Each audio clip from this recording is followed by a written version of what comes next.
Welcome everyone. We're getting well into October, so I guess it's time for something spooky. I've been wanting to collaborate with the wonderful Dollee Mixtures for a really long time now. And in the past we have occasionally accidentally created similar dolls at around the same time. We both made water-themed dolls covered with lots of rhinestones, and we both made dolls with hollows carved out of the torso.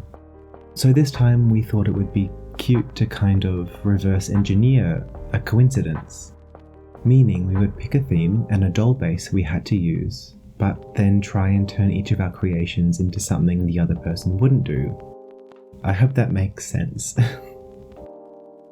Anyway, the task was to take an Abbey Bominable doll from the Monster High range and turn it into any kind of vampire character we were inspired to make. Lee created an amazing rendition of Nadja from the TV series What We Do in the Shadows, along with the most incredible little set for her to live in. Definitely make sure you check out their video to appreciate all the wonderful hard work they put into it. For my doll, I just wanted to create a quintessential vampire, trying to create a character that was very recognizable, but also unique to the Mr. Super Customs universe. Living in Australia, Halloween isn't such a big deal as it is in some other countries, so I've never made a Halloween doll before. So I thought my very first try I should do something classic, but with my own spin. When creating her skin tone, I wanted to keep lots of the cool blue tones to give her an undead look, but I tone it down with quite a bit of white and pale pink pastels. I built up her skin colour over many layers of Mr. Super Clear, which I think gives it a sense of depth and texture. I originally wanted to give her purple eyes, as you can see here, but I end up changing them to a very dark grey, as I thought the purple clashed with her skin tone a bit too much. I decide to give her half-open eyes, a kind of sleepy, seductive look. I plan on dressing her in a nightie and a dressing gown, so I think that combining these elements will create a cohesive story for the character.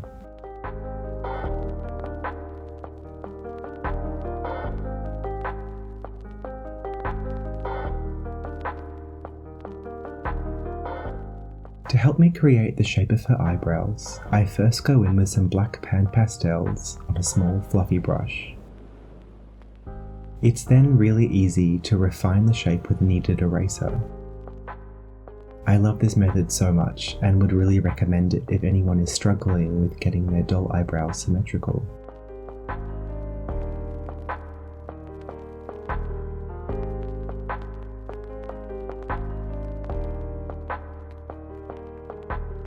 After sealing that layer of pastels with a spray of MSC, I use my watercolour pencil to feather in the individual hairs.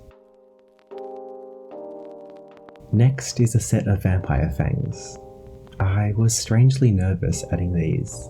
They're such an iconic part of the vampire character, so I really wanted to get them correct. To give an open mouth look, I also paint in a small white line to look like her top row of teeth peeking out.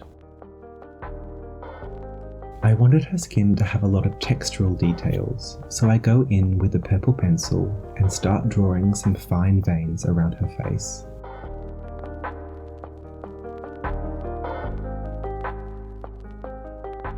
I also add some imperfections with small dots of blue, purple and red watercolour. I really love adding texture to the skin. For me, it creates a sense of realness, as well as giving the doll an extra artistic touch.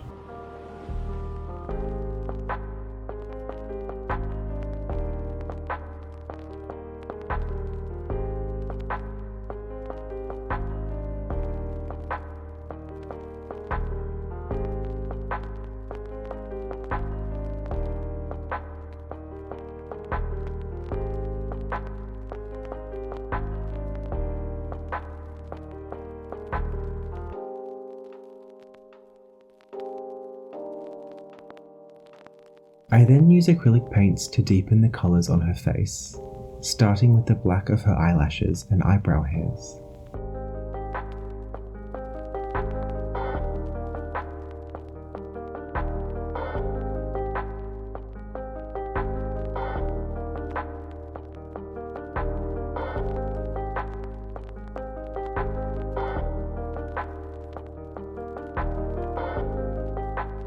I then add vibrant white catch lights to her eyes, as well as some super fine highlight lines around her face.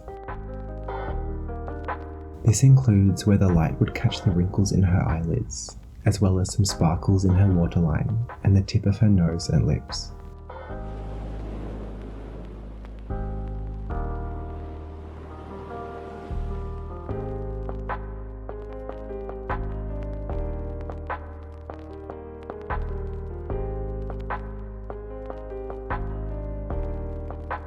To give her a glittery vampire complexion, I use purple resin powder to add a glowy sparkle all over her face. I then use 4 or 5 layers of floor polish to add gloss to her eyes and lips. With that, the face up is all done. I love the strong jawline of this doll. I think it gives her such an amazing presence, and I'm pretty proud of how my first spooky face up turned out.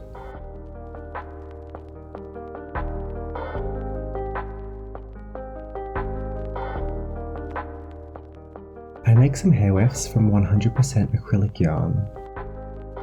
I want to give her black hair with a few shocks of white, so I start creating her hairstyle by placing a few small sections of white on her scalp first, before gluing on the black wefts.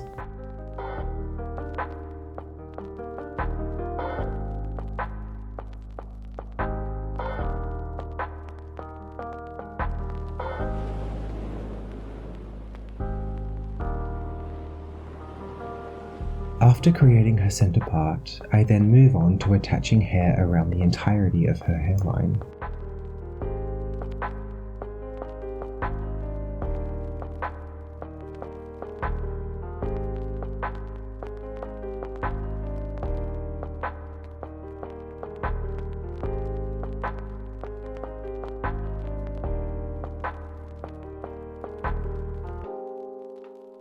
I decide to style her hair into a Gibson roll, which is an updo from the Edwardian era. To start it off, I tie her hair back into a very loose, low ponytail, making sure to leave out some hairs at the front to frame her face. I create a hole above the hair elastic and then push through a makeshift tool I created from a piece of craft wire. I use the wire to help flip and pull the ponytail through the hole I made. I repeat this flipping, rolling technique until the entire ponytail has been used, and then simply tuck the leftover hair in and secure it with some hairspray. I will also curl the loose hairs off camera.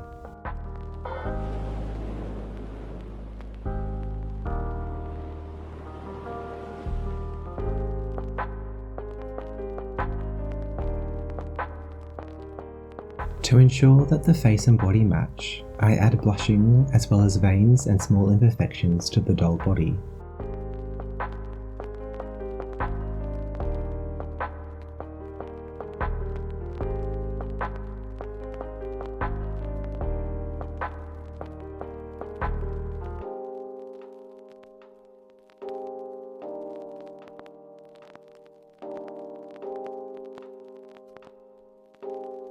I take extra care blushing the hands and also sketch in some wrinkles on her knuckles.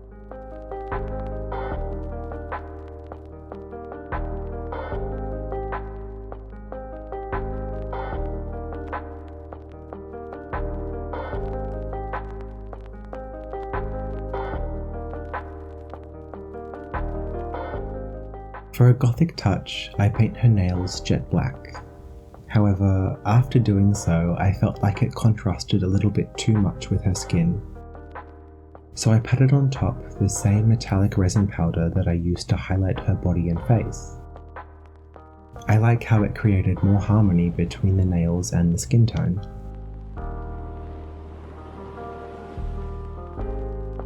To create a dramatic dressing gown for my doll, I start by creating my own sewing pattern. This first piece is the front and upper back of the robe. The rest of the back piece will be pleated so it can bloom out and create more volume. To add even more drama to the silhouette, I also give her a leg of mutton style sleeve. I start sewing the pieces together by first pleating the back piece. I then sew the back piece onto the front piece. I then gather and attach the sleeve pieces.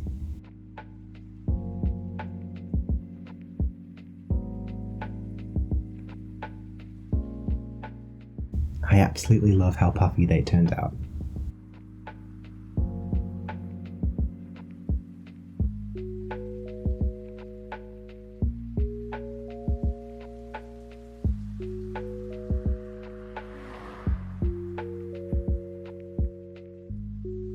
Off camera, I create this sheer nightgown with a super high pleated neck ruff.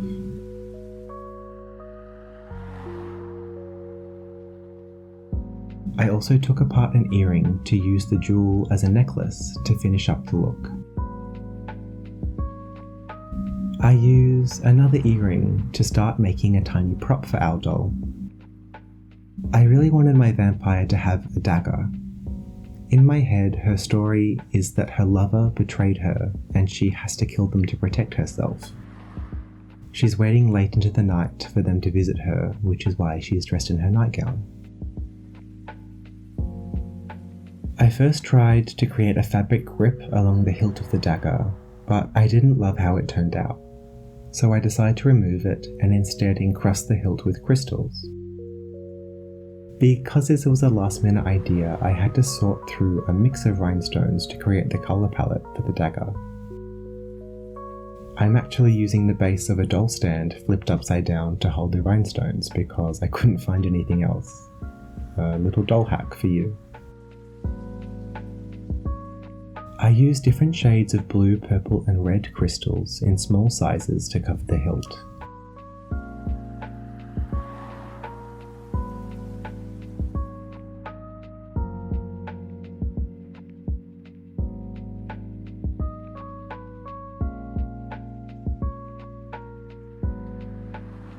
I make her a scabbard or sheath to hold her dagger. I start by using some spray adhesive to attach some red velvet to some soft felt to give extra structure to the material. I cut out the shape and then glue on a small pocket-like situation to the bottom.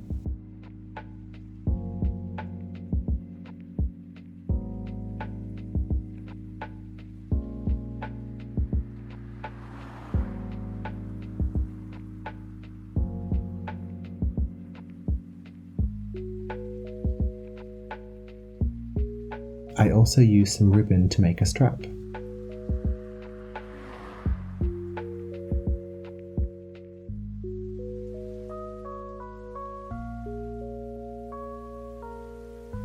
To make the scabbard wearable, I take 2 jump rings to create my own buckle.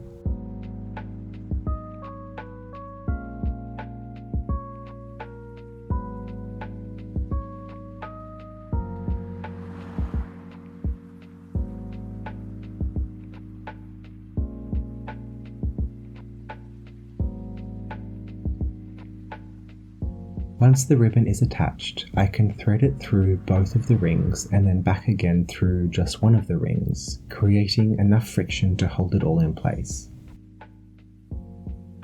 I leave the ribbon long enough so that my doll can wear the scabbard either around her thigh or her waist. The final touch is to give her a lace shawl. I wanted to add another aspect of texture to the doll, and lace was the perfect way to do it. I cut out a vaguely triangular shape and then continue cutting along the woven pattern of the lace to make it look more organic. I then add a few black rhinestones to finish it off. I absolutely love the look of black rhinestones on black fabric. It's actually my favourite colour of rhinestones, as you don't really notice them when they don't catch the light, but when they do, the sparkle seems like it's coming out of nowhere, which is extra magical. And with her shawl complete, she's all done. Please like this video to support my art, and subscribe if you want to see more of my content. Also leave something in the comments below. I really love hearing what you all have to say. I'll have one more Halloween doll coming up this season, so make sure you ring the bell so you don't miss it. It's gonna be extra spooky. Without further ado, I present my first ever Halloween doll, the vampire.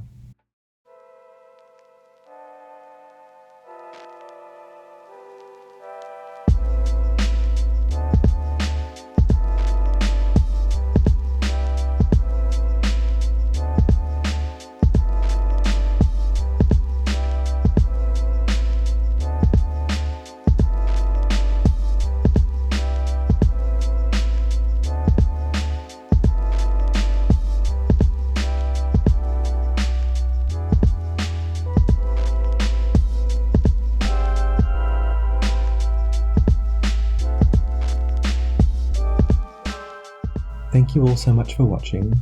Don't forget to like the video and to follow me on Instagram at Mr. Super Customs. And please make sure to check out Dollee Mixtures' video. There's so much amazing detail, including a little mini doll and that amazing set, as well as just the doll she made, which has an amazing face up and beautiful details in the clothes. So don't miss that one out.